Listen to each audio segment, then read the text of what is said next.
बच्चों, कार्बनिक रसायन के अंदर क्रियात्मक समूह होते हैं और उन क्रियात्मक समूहों को कैसे उनकी संरचना को हम बताएं, कैसे उनकी संरचना को हम बनाएंगे, उसके बारे में हम आज सीखेंगे। राइट। इससे हम ये भी पता करेंगे कि वो जो आपको कोई भी कार्बनिक यौगिक दिया गया है उसमें कितना बंध है, कितना उसमें अबंधी इलेक्ट्रॉन युग्म है, लोन पेयर है, क्या उसकी संरचना है। क्योंकि ये अगर हमको नहीं आता है तो फिर हम आगे जब स्ट्रक्चर या कोई और रिएक्शन लिखते हैं ऑर्गेनिक केमिस्ट्री में, कार्बनिक रसायन में, तो हमसे वो नहीं हो पाता है। तो हमसे सारी चीज़ हो जाए कार्बनिक रसायन के लिए, उसके लिए हम एक बेसिक चीज़ को करते हैं और वो है हमको कि किसी कार्बनिक यौगिक का संरचना बनाना। ठीक है। तो देखिए, हम आपके सामने लिखते हैं यहाँ पर COOH। जैसा कि आप जानते हैं ये कार्बोक्सिलिक एसिड है। ठीक है, इसको आप कार्बोक्सिलिक एसिड बोलते हैं। ये आपका कार्बोक्सिलिक एसिड है, कार्बोक्सिलिक अम्ल, उसको ये बताता है। अब इस कार्बोक्सिलिक अम्ल में आप अभी नहीं पता कर पा रहे हैं कि यहाँ पर कितना सिग्मा बॉन्ड है, कितना लोन पेयर है, कितना पाई बॉन्ड है। अगर हमको ये पता करना है तो इसके लिए हमको संयोजकता चाहिए। संयोजकता का तात्पर्य क्या हुआ कि वो जो इसके अंदर एटम है, कार्बन या जो ऑक्सीजन है या जो हाइड्रोजन है, वो कितना बंध बना सकता है। तो कार्बन किसी भी यौगिक में हो ये 4 बंध बना सकता है, जैसा कि आप जानते हैं। हाइड्रोजन, फ्लोरीन, क्लोरीन, ब्रोमाइड, ये एकल संयोजी है, ये एक बंध बना सकता है। ऑक्सीजन, सल्फर जैसा वो द्विसंयोजी है, उनका 2 बॉन्ड बनाने का, 2 बंध बनाने का पावर है। और नाइट्रोजन हो गया, ये त्रिसंयोजी है, ये 3 बना सकता है। अगर आपके पास संयोजकता हो और इलेक्ट्रॉनिक विन्यास हो, ये 2 चीज़ की सहायता से, आप जानते हैं ना, पहले में कितना रहता है 2, हमारे पास 6, तो बचा हुआ 8 रहता है, तो आगे 4 चला जाएगा। 8 है तो 2 और 6।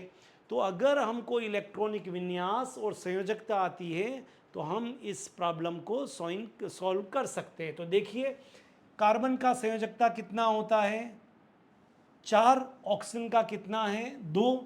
तो हमने कार्बन बनाया, ऑक्सीजन को 2 संयोजकता से जोड़ दिया और अब कार्बन का एक ही बचा, इसलिए हम एक लगाएंगे तो एक हाइड्रोजन जुड़ जाएगा।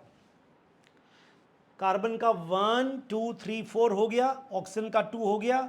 सिंगल बॉन्ड को, एकल बंध को हम सिग्मा बोलते हैं, एकल बंध को सिग्मा बोलते हैं, एकल बंध को सिग्मा बोलते हैं। और डबल बॉन्ड है तो एक सिग्मा और एक पाई होगा। तो अब आप कितना अच्छी तरह से निकाल सकते हैं, 1 2 3 4, 4 सिग्मा बॉन्ड है इसके अंदर, एक इसके अंदर पाई बंध है। और अगर आपको ऑक्सीजन का इलेक्ट्रॉनिक विन्यास मालूम है तो आपको मालूम है बार 6 है, 6 में से 2 बॉन्ड बनाया है तो बच कितना गया है यहाँ पर 4। ऐसा इलेक्ट्रॉन जिसने पार्टिसिपेट अभी किसी बंध बनाने में नहीं किया है भागीदारी, तो ये क्या कहलाता है बोलिए। इसको आप लोन पेयर भी बोल सकते हैं और इसको अबंधी इलेक्ट्रॉन युग्म भी बोल सकते हैं। अबंधी इलेक्ट्रॉन युग्म इसलिए बोलते हैं क्योंकि बाहरी कोश के वो इलेक्ट्रॉन जो बंध बनाने में भाग नहीं लेते हैं उनको हम अबंधी इलेक्ट्रॉन युग्म कहते हैं। तो 1 2 3 4, यहाँ पर 4 जो है वो अबंधी इलेक्ट्रॉन युग्म है। ऐसा जब आपको स्ट्रक्चर आ जाएगा डिटेल में तो आपकी बहुत सारी समस्या का समाधान हो सकता है। और कुछ प्रैक्टिस करके देखते हैं, ठीक है, और कुछ हम प्रैक्टिस करते हैं। तो नेक्स्ट देखिए, दूसरा एग्जाम्पल देखते हैं हम। एक और एग्जाम्पल आपके सामने हम लिखते हैं और यहाँ हमने इस बार लिखा है CHO। अभी आप CHO को देख के इतना ही कह सकते हैं कि ये एल्डिहाइड है, इससे ज़्यादा आप बोल नहीं पाएंगे अभी, अगर आपको इस संरचना सूत्र मालूम नहीं है तो। इस एल्डिहाइड में कितना सिग्मा बॉन्ड है, कितना पाई बॉन्ड है, कितना लोन पेयर है, अगर आपको ये करना है तो सबसे पहले आपको कार्बन जो है वो आपका चतुसंयोजक है, ऑक्सीजन द्विसंयोजक है। तो कार्बन का भी आपके 4 बंध बन गया। एक ऑक्सीजन को आपने 2 से, क्योंकि एक ऑक्सीजन को अगर 2 से जोड़ा है तो फिर 2 ही बचा है। तो देखिए सिग्मा बंध, सिग्मा बंध, सिग्मा बंध, 3 तो सिग्मा बंध हो गया है, एक यहाँ पर आपका पाई बंध हो गया है, और ऑक्सीजन के बाहर 6 तो 2 बॉन्ड बना लिया, तो यहाँ पर 4 बच गया। जोड़े में 2 होता है तो यहाँ 2 जोड़ा बच गया, इसको हम बोलते हैं लॉन पेयर।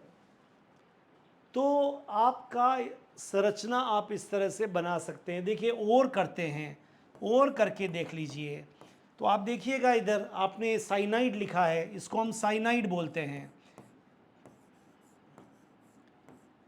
अब हमारा काम है इसमें कितना सिग्मा बॉन्ड है, कितना पाई बॉन्ड है, कितना लोन पेयर है, इसको ओपन करना है। तो सबसे पहले आपको मालूम है नाइट्रोजन जो है वो आपका त्रिसंयोजी है। नाइट्रोजन के आउटर मोस्ट बाहर 5 है, तो इसको अपना 8 इलेक्ट्रॉन करने के लिए 3 और चाहिए, तो ये 3 बॉन्ड बनाएगा। नाइट्रोजन के बाहर 5 है तो ये 3 बॉन्ड बनाएगा, क्योंकि 3 और इलेक्ट्रॉन इसको 8 करने के लिए चाहिए। तो ये जो कार्बन है यहाँ पर देखिएगा, यहाँ पर ये नाइट्रोजन के साथ में 3 बॉन्ड के साथ होगा, तो ये तो हो गया पूरा। कार्बन का भी 4 लाइन हो गया, 4 बंद हो गया, नाइट्रोजन का भी हो गया। तो सिग्मा बॉन्ड होता है पहला बॉन्ड। अब ये जो एक्स्ट्रा बॉन्ड बना है ये पाई बॉन्ड है। तो आप देखिएगा यहाँ पर 2 तो सिग्मा बॉन्ड है, 2 ही आपका पाई बॉन्ड है। कार्बन के बाहर 4 होता है, चारों बंद बन गया यहाँ पर, तो कोई लोन पेयर, कोई यहाँ पर अबंधी इलेक्ट्रॉनिक नहीं है। लेकिन नाइट्रोजन में 5 है तो 3 बॉन्ड बनाया है, तो ये एक बच गया लोन पेयर, तो एक इसके अंदर लोन पेयर है। कितना भी बड़ा एग्जाम्पल हो, अगर आप इस तरह से संयोजकता और आपका इलेक्ट्रॉनिक विन्यास से आप कर लेंगे तो आपको आगे दिक्कत कम आएगी। थोड़ा और प्रैक्टिस करते हैं ताकि आपका पक्का हो जाए ये, और जब भी कभी एग्ज़ाम में आए तो आपको दिक्कत नहीं हो। Practice makes a man perfect. जैसे जैसे आप प्रयास करेंगे आपको ज़्यादा समझ में आएगा। कुछ हमने कराया है, कुछ आप प्रयास करेंगे तो आपका और अच्छी तरह से आपको समझ में आएगा। राइट? कहते हैं ना, कोशिश करने वालों की हार नहीं होती और लहरों से डरकर नौका पार नहीं होती। तो कोशिश करते हैं। कोई बड़ा सा एग्जाम्पल दे दिया है आपको यहाँ पर, ओके, पर बड़ा एग्जाम्पल देख के डरना नहीं है, क्लियर? क्योंकि अगर आपका फंडामेंटल, अगर आपका कॉन्सेप्ट अच्छा है तो आप कर पाएंगे। कॉन्सेप्ट ये कि कार्बन ऑक्सीजन का जो संयोजकता है वो 2 होता है, तो लगा दीजिए। अब कार्बन का एक ही लगेगा, फिर ये ऑक्सीजन के साथ में, और ये फिर ऑक्सीजन। ये एसिड एनहाइड्राइड बोलते हैं इसको। Sigma sigma sigma sigma sigma और सिग्मा, और दूसरा बॉन्ड पाई होता है। कितना आसानी से आपने 6 सिग्मा बॉन्ड निकाल दिया, 2 पाई बॉन्ड निकाल दिया। अब बात चलती है लोन पेयर, अबंधी इलेक्ट्रॉन युग्मी। तो आपको मालूम है ऑक्सीजन के बाहर 6, 2 बंद बनाया है इसलिए 4 बच गया, 2 बंद बनाया है इसलिए 4 बच गया, यहाँ भी 2 बनाया है इसलिए 4 बच गया। 1 लोन पेयर, 2 3 4 5 6, यहाँ पर 6 आपका अबंधी इलेक्ट्रॉन युग्म बच गया है। तो हमें लगता है आपको ये समझ में आया होगा। अगर आपको समझ में आ गया है तो आपका कोई भी किताब आपके पास हो, कार्बनिक रसायन का कोई भी चैप्टर खोल लीजिए और उसका स्ट्रक्चर बना के हज़ारों कंपाउंड का आप देख सकते हैं। और जैसे ही आप स्ट्रक्चर बनाएंगे आपको बहुत ज़्यादा सुविधा हो जाएगी आगे रिएक्शंस के अंदर। बहुत बहुत शुभकामनाएं आपको, ऑल द बेस्ट।